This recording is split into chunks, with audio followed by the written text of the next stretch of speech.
பேசியிருக்காங்க. அதன்படியே கர்த்தர் செய்து வருகிறார். நீடித்த நாட்கள் பறந்து காக்கிற பட்சி ஜனத்துக்கு ஆதரவாக இருப்பேன். அவர்களை காத்து தப்ப பண்ணுவேன். அவர்கள் கடந்து வந்த நாட்கள் பேசி ஆராதனை முடிவிலே அநேகருக்காக ஜெபிக்க போகும் செய்தி முடிவில் கர்த்தரோடு பேசுவார். இயேசுவின் நாமத்தில் ஆமென். அடுத்த வாசிங்கள் லூக்காவின் சுவிசேஷம் 18ஆம் அதிகாரம் 18ஆம் அதிகாரம்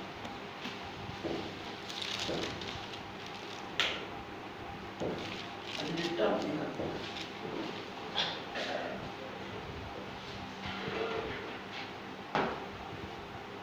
வேத பகுதி போல எல்லாரும் சேர்ந்து அந்த இதை வாசிக்கணும். 18ஆம் அதிகாரத்தில் 35 43 வரைக்கும் அப்படியே சேர்ந்து வாசிங்க. பின்பு அவர் எரிகோவுக்கு சமீபமாய் வரும்பொழுது ஒரு குருடன் வழியருகே உட்கார்ந்து பிச்சை கேட்டுக் கொண்டிருந்தார். ஜனங்கள் நடுவே சத்தத்தை கேட்டு இதென்ன என்று விசாரித்தார். நசரேயனாகிய இயேசு போகிறார் என்று அவனுடைய அறிவித்தார்கள். அப்பொழுது அவன், இயேசுவே, தாவீதின் குமாரனே, எனக்கு இரங்கும் என்று சொல்லினான். முன் நடப்பவர்கள் அவன் பேசாமல் இருக்கும்படி அவனை அதட்டினார்கள். அவனோ, தாவீதின் குமாரனே, எனக்கு இரங்கும் என மிகவும் சத்தமாய் கேட்டான் என்று அவனை தம்மிடத்தில் கொண்டு வரும்படி சொன்னார். அவன் கிட்டே வந்தபோது அவர் அவனை நோக்கி, நான் உனக்கு என்ன செய்ய வேண்டும் என்று கேட்டான். அதற்கு அவன், ஆண்டவரே, நான் பார்வையடைய வேண்டும் என்றார். இயேசு அவனை நோக்கி, நீ பார்வையடைவாய், உன் விசுவாசம் உன்னை ரட்சித்தது என்றார். அவனை அவன் பார்வையடைந்து தேவனை மகிமைப்படுத்தி அதை கண்டு தேவனை புகழ்ந்தார். வேத பகுதி எல்லாருக்கும் தெரிந்தது. மார்க் சுவிசேஷத்திலே இவருடைய பெயர் சொல்லப்பட்டிருக்கிறது. 10ஆம் அதிகாரத்திலே ஒரு சில வசனங்களை பார்ப்போம் என்றால், மார்க் சுவிசேஷம் 10ஆம் அதிகாரம் 46ஆம் வசனத்தை பார்க்கும் பொழுது அவருடைய பெயர் பர்த்திமேயு என்று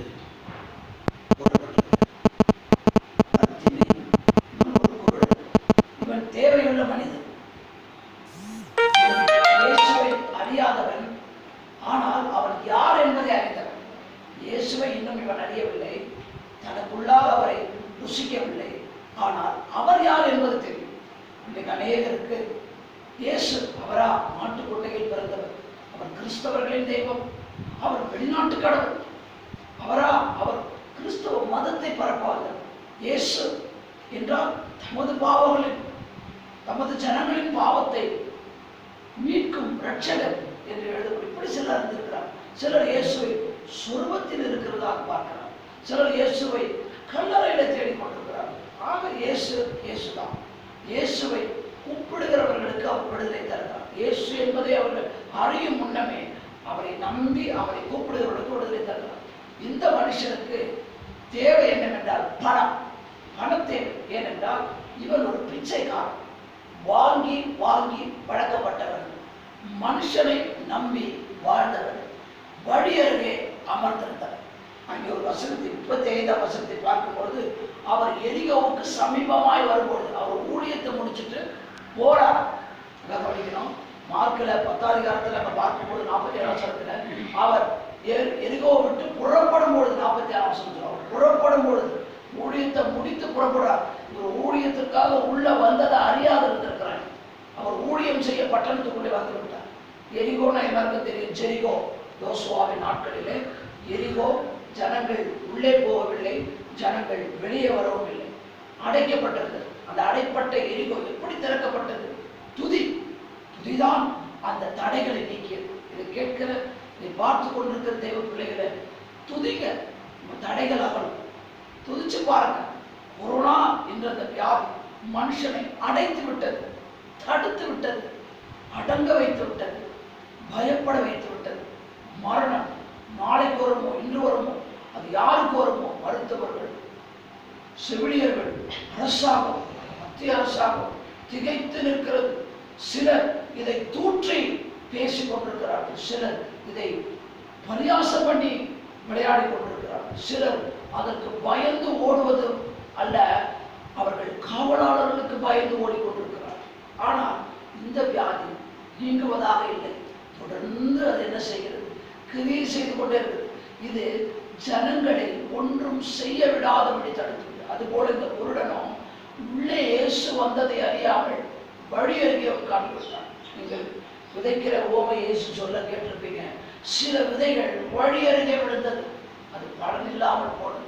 அதுபோல இவன் ஒரு பலனில்லாத ஒரு மனிதனாய், ஒரு விசுவாசியாய் இருந்தான் என்று சொல்ல முடியாது. ஆனால் இவன் இயேசுவை யார் என்று சரியாய் அறிந்து வைத்திருந்தான். அங்கே நடக்கிற காரியத்தை பாருங்கள். அவன் உட்கார்ந்து கொண்டிருந்தான். அவனை தூக்கி விடுவார்கள். அவன் தட்டு அவன் கையில் இருந்தது, பிச்சை எடுக்கிற பாத்திரம் இருந்தது. அவன் குருடனாய் இருந்தான். ஒரு நாள் இயேசு ஊழியத்தை முடித்து போகும் பொழுது அவன் நடக்கிற சத்தத்தை, இவன் சந்தித்த 4 நபர்களை சொல்லி நான் முடிச்சேன். 5ஆம் நபர் முக்கிய நபர் இயேசு.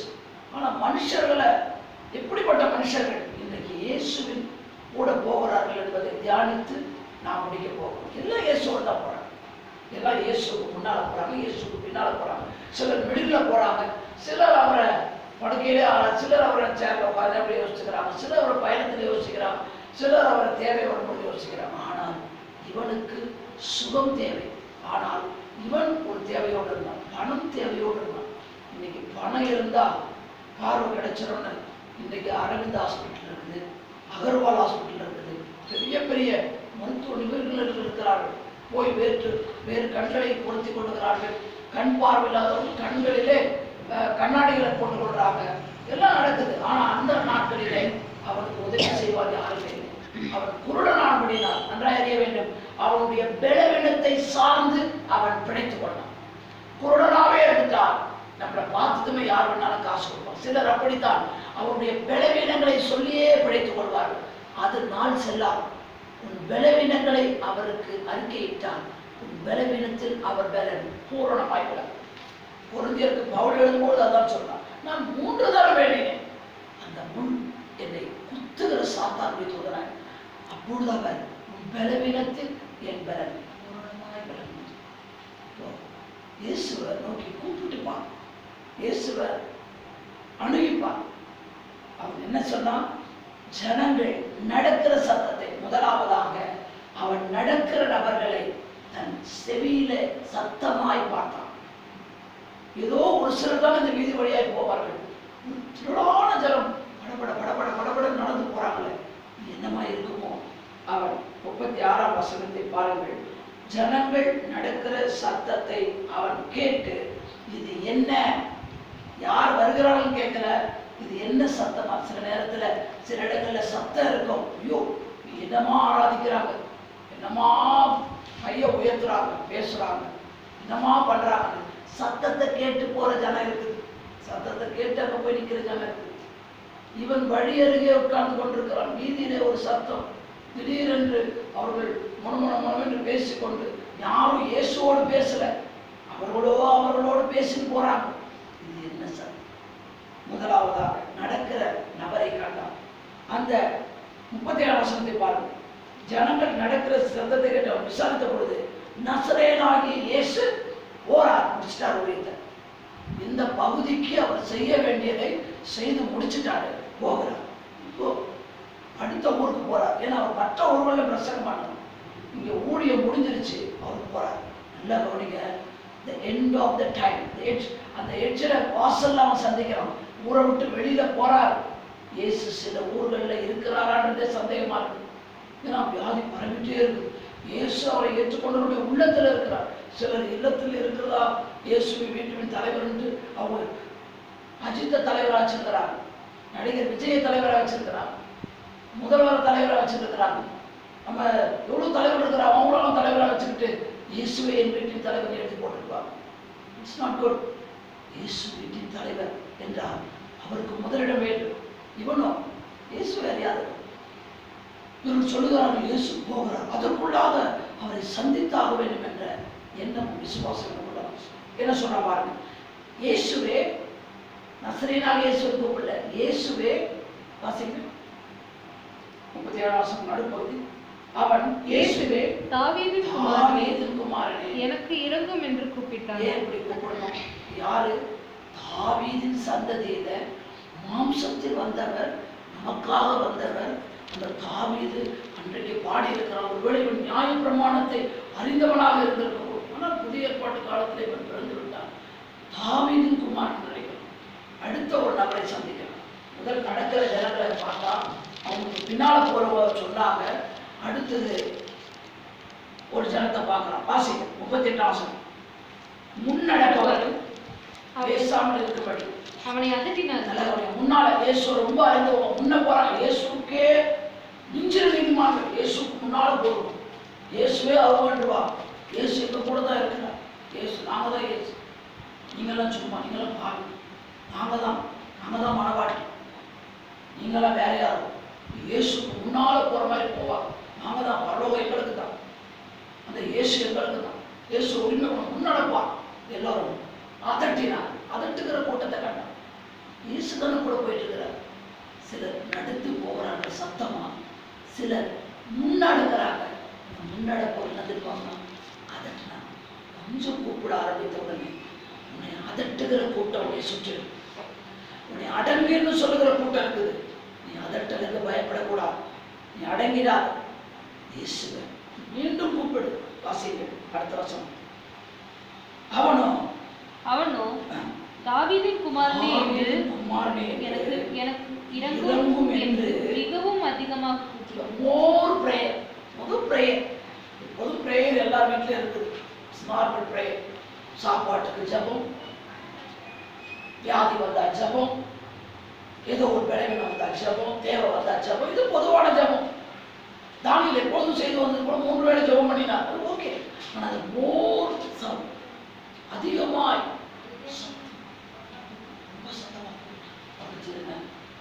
கூப்பிட்டான். பயப்பட அதட்டுகிற ஜனங்கள் சுற்றிலும் அவனும் இயேசுவோடு போற மாதிரி தான் இருப்பான். அவனும் இயேசுவோடு தான் போயிட்டு இருப்பான். நான் பாடிட்டு இருக்கிற நீ பாடாது, அவனை பாட விடாது. இவன் என்ன ஜெபிக்குது? நான் தானே, எனக்கு ஜெபம் கொடுக்கலையே பாஸ்டர். அதட்டுகிற ஜனங்கள் சபையில இருக்கிறாங்க. நாங்கள் எங்க குடும்பம் தான் பண்ணேன். இன்னைக்கு என் ஊழியத்துல வந்த பாதிப்பை ஒரு குடும்பத்தை உயர்த்தி வச்சேன். அந்த குடும்பம் தான் எனக்கு இன்னைக்கு சல்லடையா போச்சு. சல்லடையாக்கி ஊழியத்தை உடச்சு விட்டுருச்சு. அதான் உண்மை. ஏன்னா அந்த குடும்பத்தை தூக்கி வச்சுட்டு என் ஊழியத்தில் ஒரு ஃபால்ட்டான கவனிங்க. இந்த கேட்கிற அன்பு தேவைப்படு. அந்த குடும்பத்தை ரொம்ப இது பண்ணதுனால எனக்கு கர்த்தர் என்னை பார்த்தார். நீ மனுஷன் நம்பி படிக்கிற மாதிரி அவனை உடனே வெளியேற்றிட்டான். எல்லாரும் நீ வர்றது உண்மையான ஜனம் ஒரு சிலர் வந்தால் முன்னடப்பவர்களா இருப்பான், அதட்டுகளா இருப்பான், ரொம்ப இதுவா இருப்பான். ஆனால் இவனும் அதிகமாய் கூப்பிட்டான். அந்த கூப்பிடுதல் அவரை நிற்க செய்தது. அடுத்த வசனம். இயேசு நின்று அவனை தன்னிடத்தில் கொண்டு வரும்படி சொன்னார். அப்படின்னா அவன் கிட்டே வந்த பொழுது போதும். இப்போ அதட்டு நம்ம விசாரிக்கும் பொழுது வழி சொன்னவன் எல்லாம் அழைக்கிறவனா கருத்தை மாத்திட்டார். அலையில சொல்லுங்க அவன், அவன் சொல்லுங்க அவன் அழைத்து வருகிற கூட்டமா மாத்திடுவார். எவன் அதட்டினானோ அவனே இயேசு கிட்ட கூட்டு போ. அதட்டினான். முதலாவது நடக்கிற ஜனங்கள் சத்தம் கேட்குது. முன்னடப்பவர்கள், அதாவது பதில் சொல்லுகிறவர்கள், அவருக்கு அறிவிக்கிறவர்கள், அவரோடு போகிறவர்கள், அவரை யார் என்று அறிவிக்கிறவர்கள், அதட்டுகிறவர்கள், இப்போ அழைத்து வருகிறவர்கள். எத்தனை நபர் சந்திச்சான்? 4 நபர் சந்திச்சான். முன்னடப்பவர்கள் நடக்கிறாங்க, சத்தம் கேட்குது. முன்னடப்பவர்கள் அதட்டிட்டாங்க. முன்னடப்பவர்கள் ஒரு சிலர் என்ன செய்துட்டாங்க? அறிவிக்கிறாங்க. நசரேயனாகிய இயேசு போகிறார். நாசரேத்திலிருந்து வந்தவர் என்பதை அவர்கள் அறிந்திருந்தார்கள். சிலர் அதட்டினாலே சும்மா ஊழியத்தை முடிச்சுட்டாரு, இனி அவங்க ஊழியம் இல்லை. அவருக்கு நீ ஊழியம் முடிந்தாயிட்டு, இனி இந்த பட்டணத்துக்கு சாம் ஒன்று கவனிங்க. இந்த ஸ்டேஷனா சொல்லிட்டு போற கடந்து போற எரிகோ என்பது சபிக்கப்பட்ட பட்டணம். யோசுவா ஊழியத்தின் நிறைவு நாட்களிலே பட்டயத்தை பிடித்து அந்த பட்டணத்தை சபித்தான். இயேசு அந்த பட்டணத்தில் ஊழியத்தில் இதிலிருந்து என்ன புரியுது? நியாய பிரமாணம் கொன்று எழுத்து ஆவி உயிர்ப்பிக்குது. போல அவன் எடுத்து கொள்ளுது, ஆவி உயிர்ப்பிக்குது. அது எழுத்து நியாய பிரமாணம் எழுதி வச்சுட்டு போயிட்டான். அந்த சாவை என் தலைமையில வரட்டும். எரிகோவுக்கு ஊழியம் முக்கியம். எரிகோவுக்கு தைரியமா போறார். யோசுவா சமைச்சிட்டார். அந்த சாபத்தில் செவிடர், குருடர், குஷ்டரோகிகள் எல்லாம் அந்த எரிமோவில் இருந்தான். தேவையில்லை இருந்தான். பிள்ளை இல்லாதவன், வேலை இல்லாதவன், நொறுமண்டவன், நறுமணம் எல்லாம் இருந்தான். அதில் ஒருத்தர் பிச்சை எடுக்கிற அளவுக்கு அந்த பட்டணம் இருந்தது. ஆனால் அந்த பிச்சை எடுக்கிறவனை அவர் பின்னால் வருகிற வாழ்க்கையாக மாற்ற அவன் கூப்பிட்டான். தொடங்கினான், இன்னும் கூப்பிட்டான். இயேசு அழைத்து வர சொன்னான். அவன் கிட்ட வந்தான். அவன் கிட்ட வரப்போ அவன் என்ன செய்துட்டு வந்தான்றத மார்க் 10:49 50 வாசிக்கும். மார்க் 10ஆம் அதிகாரத்தில் 49 49 இயேசு நின்று அவனை அழைத்து வர சொன்னான். அவர்கள் அந்த குருடனை அழைத்து திடன்கொள். பாருங்கள், அவர் அழைக்கிற கூட்டமும் இருக்குது. திடன்கொள், எழுந்திரு, உன்னை அழைக்கிறார் என்றார். கிட்ட வர்றதுக்கு அவனுக்கு திடன் இல்லை, பலன் இல்லை. குருடன் கடவுளா தத்தி தத்தி எழுந்திருக்கிறான். ஐயா, நான் அடித்து காண்பிக்கிறான். இங்கே சூழ்நிலையில கவனிங்க. ஐயா, யார் நிற்கிறாரா? என்ன அழைச்சாரா? திடன்கொள் வா, உன்னதான் அழைக்கிறான், எழுது. என்ன செய்தான்? அடுத்த வருஷத்தை வாசித்தான். உடனே அவன் தன் மேல் வஸ்திரத்தை எரிந்துவிட்டு எழுந்தான். இயேசுவினிடத்தில் வந்தான். அவனுடைய பழைய வஸ்திரம், பாவ மாம்ச வஸ்திரத்தை தூக்கி எறிந்து விட்டான். இயேசுவோட வரணும்னா உனக்கு புது வஸ்திரத்தை தருவான். கல்யாண வஸ்திரம், உனக்கு ரட்சிப்பு வஸ்திரத்தை, நீதியின் சார்பை தருவான். அவன் மேலே பொருத்தி கொண்டிருந்த அந்த பிச்சைக்கார வேஷத்தை களைந்தான். பிச்சை எடுக்கிற வேஷத்தை களைஞ்சிட்டான். மனுஷனை நம்புகிற வேஷத்தை களைச்சிட்டான். கர்த்தருக்கு ஸ்தோத்திரம். உட்கார்ந்து வழியறிஞருக்கு வேஷத்தை களைச்சிட்டான். இயேசுவோட வரை எழுந்து அவரிடத்தில் வந்தான். அவர் பேச ஆரம்பித்தார். யார் அவரோடு பேச? யாரும் அவரை கூப்பிடல. இன்னைக்கு ஒரு ஜனம், ஒரு கூட்டம் கொரோனான்னு நெருங்கிட்டு இருக்குது. யாராவது ஜெபம் பண்ண மாட்டாங்களா? அப்போஸ்தலர் தெரிஞ்சிருக்குது. இந்த நேரத்தில் அப்போஸ்தலர் கைவிட்டார். தீர்க்கதரிசியை தெரியும், அந்த தீர்க்கதரிசி கைவிட்டார். அந்த பாஸ்டரை தெரியும், இந்த பாஸ்டர் தெரியும், இந்த சுவிசேஷர் தெரியும். எல்லாம் நிரம்பி வழிகிற பாத்திரம் ஜெபம் நடத்திட்டு இருக்கிறாங்க. அரை குடம் அலம்பிட்டு இருக்குது வீட்டுல, நிற குடம் ஜெபிச்சுட்டு இருக்குது. இவங்களுக்காக ஜெபிக்கிறவங்க இல்லை. அன்பான தேவ பிள்ளையே, நீ மகிழ்ந்து அன்றைக்கு ஜனங்களோடு நான் ஆலயத்துக்கு போய் வருவேனே, இன்றைக்கு இந்த நிலையில இருக்கிறதே. அன்றைக்கு பாபிலோன் சிறையிருப்பில் இருந்த ஜனங்கள் ஆறுகள் அன்றை உட்கார்ந்து அழுதார்கள். வீணைகளை எடுத்து மேலே வைத்துவிட்டு நாம் எப்படி ஆலயத்துக்கு போய், இன்றைக்கு ஆலயத்துக்கு போக முடியவில்லை. எவ்வளோ ஆலயத்தை கட்டடிச்சிருக்கிறோம். இன்னைக்கு முற்றிலும் ஆலயத்தை அடைச்சிட்டாங்க.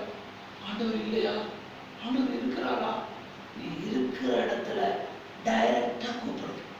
எந்த எவாஞ்சலிஸ்டையும் கூப்பிட வேணாம், எந்த போதகரும் வரல நீ கவலைப்பட வேணாம். You directly speak to God. நீ டைரக்டா ஆண்டவர் கூப்பிடு. உனக்கு நின்று பதிலளிப்பா. வீட்டுக்குள்ள அவர் வருவார். இப்போ வீட்டுக்குள்ள உலாவிட்டு இருக்கிறார். தேவ வீட்டுக்குள்ள ஜெப வீட்டுக்குள்ள இருந்தால் உண்மை. ஆனா இன்னைக்கு ஆலயங்களை அடைச்சு போட்டாரு. நீ வீட்டில் இருந்து, நீ இருக்கிற இடத்துல, வழியருகிற இருக்கிறியோ, இப்போ தெருவில் இருக்கிறியோ, நீ இந்த கொரோனாவுடைய டியூட்டியில் இருக்கிறியோ, எங்கே இருக்கிற, நீ மருத்துவனாக இருக்கலாம், செவிலியராக இருக்கலாம், நீ அதாவது துப்புரவாளராக இருக்கலாம், நீ சர்வ சமூக ஆர்வலராக இருக்கலாம், நீ காவலாளர்களாக இருக்கலாம், டிராஃபிக்காக இருக்கலாம், எல்லாம் எதுவோ இரு. அந்த உதவி கூட செய்துட்டு நீ எல்லாருக்கும் எல்லாம் கொடு. ஆனால் நீ இருக்கிற இடத்துல இருந்து கூப்பிட்டா அவன் நின்று அவனுக்கு பதில் தருவான். அதுதான் அந்த கொரோனா செய்வான். அவனுக்கு பணம் தேவை இருந்தது. ஆனால் இன்றைக்கு அவனுக்கு பார்வை என்றால் தன்னிடம் வர சொன்னார். அவர் என்ன பேசினார்? லூக்கா 18ஆம் அதிகாரத்திலே அவர் என்ன சொல்லுகிறார்? 41ஆம் வசனம். லூக்கா 18:41. What do you want?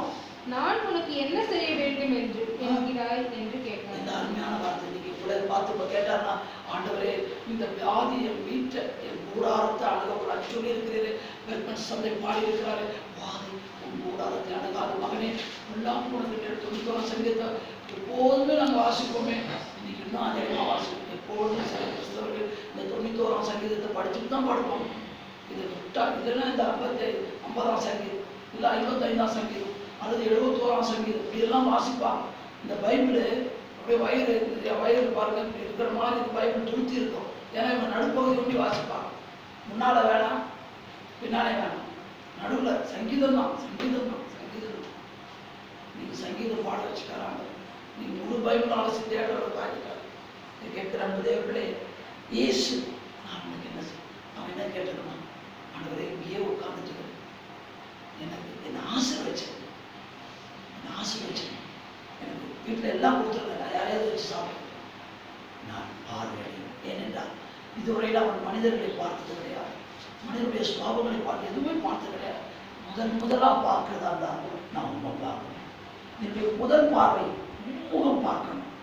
எத்தனையோ இப்போ நமக்கு அகக்கண்கள் இருக்குது, புறக்கண்கள் இருக்குது, அகக்கண்கள் இருக்குது. இந்த அகக்கண், இந்த அகம் முகத்தில் தெரியும்னு சொல்லுவாங்க. இந்த இருதய கண்கள் நமக்கு திறந்துருச்சு, சிறுக்கு திறக்கல. ஆனால் இவனுக்கோ இருதய கண்கள் திறந்துருக்குது, மாம்ச கண்கள் பார்வை இல்லாமல் இருக்குது. பார்வை அடையவில்லை. சரி, நீ விசுவாசிக்கிறான்னு கேட்குது, நீ பார்வை அடைவாயா? என்ன சொல்றாரு? நீ பார்வை அடைவாயா, உன் விசுவாசம் உன்னை ரட்சிக்கும். டபுள் போர்ஷன் விசுவாசம் உள்ள இருக்குது. யார்கிட்ட வெளிப்படுத்துறது? இயேசுவை வந்துட்டார், சத்தமா கூப்பிடுறான், விசுவாசமா கூப்பிடுறான். அவரை அந்த சத்தம் நிற்க வைத்தது, நின்று அவனுக்கு பதில் கிடைத்தது. என்ன கிடைத்தது?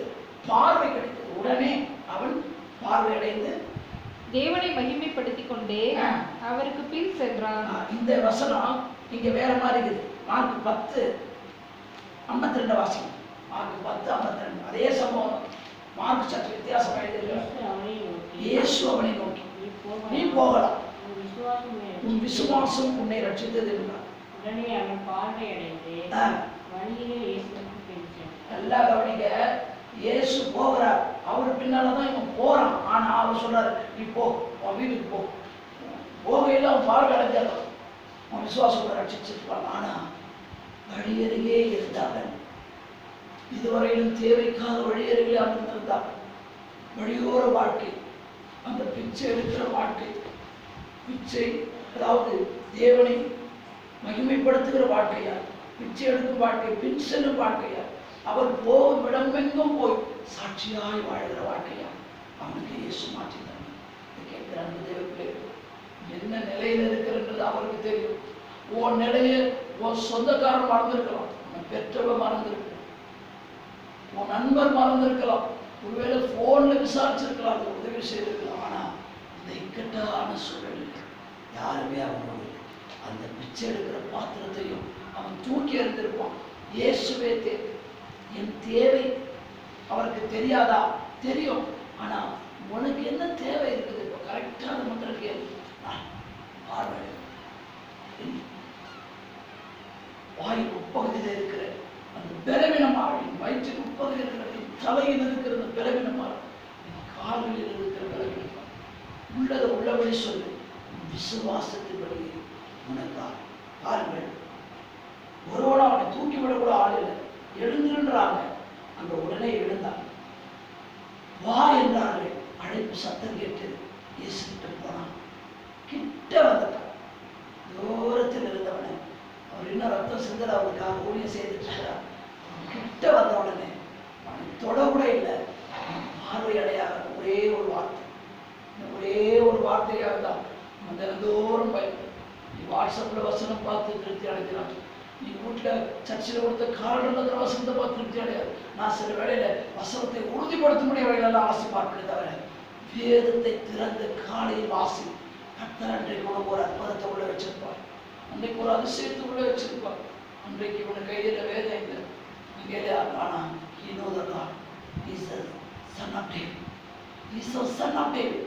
இல்லை, அவர் தாவீதின் குமாரனாக இருந்தார். ஆனால் இப்பொழுதும் அவர் மேசியாவாய், ராஜாதி ராஜா, திரும்ப வரப்போகிற ஒரு நியாயாதிபதியாக இருக்கிறார். வாசல் வந்துட்டார், வாசலுக்கு வந்துட்டார், நிற்கிறார், சட்டுன்னு வந்துடுவார். வழி அருகே இருந்து கொண்டிருக்கிறார். வழி அருகிற வாழ்க்கை வாழ்கிற வாழ்க்கையை விட்டு தெருவிலேயே நிற்கிறேன், தெருவிலேயே அலைகிற. இன்னைக்கு தெருவுக்கு கூட வரக்கூடாது, அடிச்சு தோட்டம். அன்னைக்கு அவன் தெருவில் வேணும், நிற்கற்று வேணும், அவனுக்கு யாருமே இல்லை. இயேசு ஊழியம் செய்ய உள்ளே வந்தார். ஒரு அற்புதம் அவன் நடந்து நான் சொல்லலை. அவன் ஊழியத்தை முடிச்சுட்டு வெளியில போய் அந்த ஊழியத்தின் எட்ஜ் ஆஃப் த பிளேஸ், அந்த எண்ட் ஆஃப் த பிளேஸ், அந்த முடிவுல அந்த வாசலை விட்டு வெளியே போகிற வாசல், அந்த வாசல் அருகே நின்று பிச்சை கேட்டவனை பின்பற்றுகிற வாழ்க்கை. அன்பான பிள்ளைகள், ஒரே ஒரு வசனத்தை வாசித்து ஜெபம் பண்ணி முடிக்க போகிறேன். சங்கீதங்களின் புஸ்தகம் எல்லோரும் கூப்பிடுறாங்க. சிலர் நாகூர் ஆண்டவரே இருக்காங்க. ஒரு சிலர் அவருடைய நம்பிக்கை பழனி ஆண்டவர், நம்ம ஆண்டவரே என்கிறோம். இங்கே பாருங்கள், சங்கீதம் 145, சங்கீதம் 145 18-19 வசனம். இதைதான் அவன் செய்தான். தம்மை நோக்கி கூப்பிடுகிற யாவருக்கும். எடுத்துக்கொண்டீர்களா? அருமையான ஒரு வசனம். தம்மை நோக்கி கூப்பிடுகிற யாவருக்கும், உண்மையாய் தம்மை நோக்கி கூப்பிடுகிற யாவருக்கும் கர்த்தர் சமீபமாய் இருக்கிறார். கிட்ட வந்துடுறாரு. ஒரு நிமிஷம், அடுத்த வசனம் வாசிக்கலாம். அவர் நோக்கி கூப்பிட்டான். பாடல் இருக்கிறது, அவரை நோக்கி கூப்பிடும் வேளை அறிவிப்பாரே அற்புதங்கள் எனக்கிட்டாக அறிந்திடலாமா, எத்தனையோ பதில் அளித்தான். அவரை நோக்கி கூப்பிடு. காலையில டிவி செய்தி கேட்டுக்கொண்டு அண்ணன் மோகன் சேர்ந்தார். ஆபத்துல அவரை நோக்கி கூப்பிடு, அவர் உன்னை விடுவிப்பார். உடனே அவரை மகிமைப்படுத்துவார். அதுதான் இங்க நடந்துருச்சு. தன் இக்கட்டுல, தன் இன்னலில பிச்சை கேட்கிறான்னு நினைச்சு அதட்டிட்டாங்க. யார் போறாங்க? சிலர் நினைச்சிருப்பாங்க, இயேசு கூட சிறுசல் போறாங்க, பணம் போய் உதாசத்தை இருக்குது, ஒருவேளை இவன் பணத்தை தான் கேட்கிறான் அதட்டி இருப்பாங்க. ஆனா பணத்துக்காக இயேசுவை கூப்பிடுறாங்க. இயேசுவை பார்க்கணும் விரும்பி கூப்பிட்டான். அவரை பார்த்த உடனே அந்த வாழ்க்கையை முற்றிலும் மாற்றிக்கொண்டு அவர் சமீபமா வந்ததுனால அவருக்கு பின்னாலேயே சாட்சியம். அவன் என்ன சொல்லிட்டு போயிருப்பான், நான் குருடனா இருந்தேன், எரிக வாசல் நின்றுட்டு இருந்தேன், இன்னைக்கு ஊழியம் செய்யறேன். நான் ஒரு நாள் குருடனா இருந்தேன், இன்னைக்கு குருடனுக்கு வழிகாட்டுகிற குருடர்கள் இன்றைக்கு ஊழியத்தில் பிரவேசிக்கிறார். குருட்டுதான் ஊழியம் செய்கிறார். சரியா? அவன் பார்வையை தெளிவிக்கிறது கிடையாது. வேதம் கண்களை தெளிவாக்கும். கண்களுக்கு தெளிவு உண்டாக்கியது சிம்சோன். தெளிவு தர்றது கிடையாது. தெளிவில்லாத சும்மா தெளின்ற வார்த்தைகளை கொடுத்து ஜனங்களை ஏமாற்றுகிற ஊழியர்கள் எடுத்தார். கேட்கிறார்கள், தேவர்களே, உன் ஊழியத்தில், உன் சபையில, உன் ஊழியக்காரன் நீ அடங்கி இருக்கு. அங்க ரொம்ப பசுமையா இருக்கு தேடி பாருங்க, கனி இருக்காது, இலை இருக்கும், அந்த செழிப்பு இருக்கும், கனி இருக்காது. தெருவுல நின்றவ இயேசு சரியா இருக்கும். அந்த கூட்டத்தோடு, அந்த கூட்டத்தில் நிறைய பேர் போனாங்க இயேசு கூட. ஒருவன் அவரோடு பேசல, அவரும் அவங்களோட பேசல. ஒரே ஒரு வேலை இட்டார். அவனை கூப்பிட்டு வந்தாங்க, அவனை கூப்பிட்டு வந்து விட்டாங்க. அவனுக்கு சொல்லும்போது நடக்க ஆரம்பிச்சு. அவ்வளவுதான். கூப்பிடு, நீ பதில் கொடுப்பார், குறைகள் எல்லாம் நிறைவார். கூப்பிடு. என்னங்க தேவை இருக்குது? மனைவி புருஷன் வச்சுத்துல, பிள்ளைகள் தாய் எடுத்துட்டு போற, அம்மா இது எனக்கு தேவை, இங்கேயே சொல்லிட்டு இருக்காங்க, அங்க கேட்டுட்டு இங்க வா. அதுதான் நான் சொல்றேன். என் பிள்ளைகள் அப்படிதான் வளர்த்தேன். சில வயதுல என் பிள்ளைகள் வளர்த்து பென்சில் கேட்பான். என் பையன் போய் ஜெபம் பண்ணணுமே, எத்தப்பா எத்தப்பா பென்சிலுக்காக எடுத்துப்பான்மா. அப்போ நான் பென்சில் வாங்கி வச்சிருப்பேன். டக்குன்னு பென்சில் ஒரு தேசப்பா பென்சில் கொடுப்பேன். அப்படி விசுவாசம் தான் வளர்த்தான். ஒரு நாள் அப்படி செய்தேன், நேற்றுக்கு அப்படி செய்திருக்கேன். என் பிள்ளைகளுக்கு எல்லாரும் ஒரு நாள் கல்லூரியை சேர்த்து விட்டு ஆலயத்தில் ஜெபித்துக் கொண்டிருக்கிறேன். பிள்ளை இறக்கும் இடத்துல கர்த்தர் சத்தத்தை கேட்டான். என்ன பிள்ளைகள்? பிள்ளை இப்போ காலேஜில் தான் நடக்குது. அங்கேயே கர்த்தர் அவள் தேவைகளை சந்திக்கிற ஒரு வழியை தர கேட்டாரு. பிள்ளைகள் எல்லாரும் ரட்சிக்கணும். சொன்னீங்க கர்த்தரை கூப்பிடு, கர்த்தரை கூப்பிடுகிற அளவுக்கு. அடுத்த வருஷம் வாசம் முடிப்போம். 15ஆம் வசனம் சரியான நேரம். அவர் தமக்கு பயந்தவர்களுடைய விருப்பத்தின்படி செய்து அவர் கூப்பிடுதலை கேட்டு அவர்களை ரட்சிக்கிறார். முதலாவது கூப்பிடுறான். ஒன்று, உண்மையாய் தம்மை நோக்கி கூப்பிடுகிறார்கள். புரியுது அவங்களுக்கு? யாவருக்கும், இஸ்லாமியனா இருந்தாலும் கூப்பிடலாம், இந்து மதத்தை சார்ந்த யாராயிரும், என்ன மொழியோ என்ன மதமோ என்ன எதுவோ, இயேசு யாவருக்கும் சொன்னார். தமக்கு பயந்தவர், அவருக்கு பயந்து அவர் கூப்பிடணும். எதுக்கு? அவர் என்ன நீச்சல் வச்சிருக்காரா? ஏதாவது ஆயுதம் அவர்கிட்ட இருக்கா? கிடையாது. அதுக்காக என்ன பயம் தெரியுமா? தீய நோக்கு பாவம். தீய இதை விட்டுட்டு அவருக்கு பயப்படும். பாவத்தை விட்டு கலைந்து அவருக்கு பயப்படும். அவன் மேல் வசத்தை எரிந்து பயந்து அவர் இடத்துல அவர்கள் நிற்கிறான். பார்வையடைவாயான். பேசுகிற சத்தம், பேசுறார், பேசிட்டு இருக்கிறான். கண்ணு திறந்தாச்சு. இயேசுவே தெய்வமே. கடைசியாக பயந்தவருடைய விருப்பத்தின்படி செய்கிறார். அவன் விருப்பம் என்ன? பார்வை இன்னைக்கு வேணும். விருப்பம் என்ன? இன்னைக்கு ஒரு தொகை வேணும். அடுத்த மாதம் தேவை பெரியது. அவர்தான் வீட்டுது தேவை பெரியது. அவருடைய விருப்பத்தை நிறைவேற்ற. கலாத்தியர் 2:13 சொல்ல, அவர் தமது சித்தத்தின்படி, தயவுள்ள சித்தத்தின்படி உங்களுக்குள்ளே விருப்பத்தை செய்கை உண்டாக்குகிறார். தீர்க்கதரிசனம் சொல்ல விருப்பத்தை அவர்கிட்ட சொல்லு. உன்னை விரும்புறவங்கிட்ட சொல்றதை விட, நீ உன்னை விரும்பவங்கிட்ட, நீ விரும்புறவங்கிட்ட சொல்றதை விட அவர்கிட்ட சொல்லு. அவர் உன் விருப்பத்தை நிறைவேற்றுவார். இந்த குருடனுடைய விருப்பம் பார்வையடை கூப்பிட்டான், உண்மையாய் கூப்பிட்டான், பயந்து கூப்பிட்டான், அதை அணுகி வந்தார். அவர் தம்மை நோக்கி கூப்பிடுவதற்கு சமீபமாய் இருக்கிறார். அவர் சமீபமாய் இருக்கிறவரை நோக்கி பாருங்க, அவர் கூப்பிடு. அவர் தட்டு தடவைகளை தேர்ந்தவர்களுக்கு உன் பக்கத்தில் ஒரு பைபிளை வாங்க படி, இயேசு வந்துடுவார். இயேசு நீ பார்த்துருவார். அவர் செய்த அற்புதங்கள் இந்த 66 புத்தகங்கள் எழுதப்பட்டிருக்கிறது. ஒவ்வொரு புத்தகம் இயேசு தான் சொல்லுதுங்க. A to Z அப்படின்னு சொல்லுவீங்க. ஆதியாகமத்திலிருந்து வெளிப்படுத்தும் விசேஷம் ஏழு ஆமேன் முடிகிறது இயேசு தான் சொல்லுது. ஆகையால் இயேசு உங்கள் வாழ்வின் கடவுளா, உங்கள் வீட்டின் கடவுளா, உங்கள் கடவுளா, உங்கள் தெய்வமாய் இதை கேட்கிறீங்க. நீ ஏற்றுக்கொண்டு பாருங்க. அந்த குரலுடைய தேவையை சந்தித்த கருத்தை ஏந்தி நிற்கிற அந்த வாழ்வை கொடுக்கிற வாழ்க்கை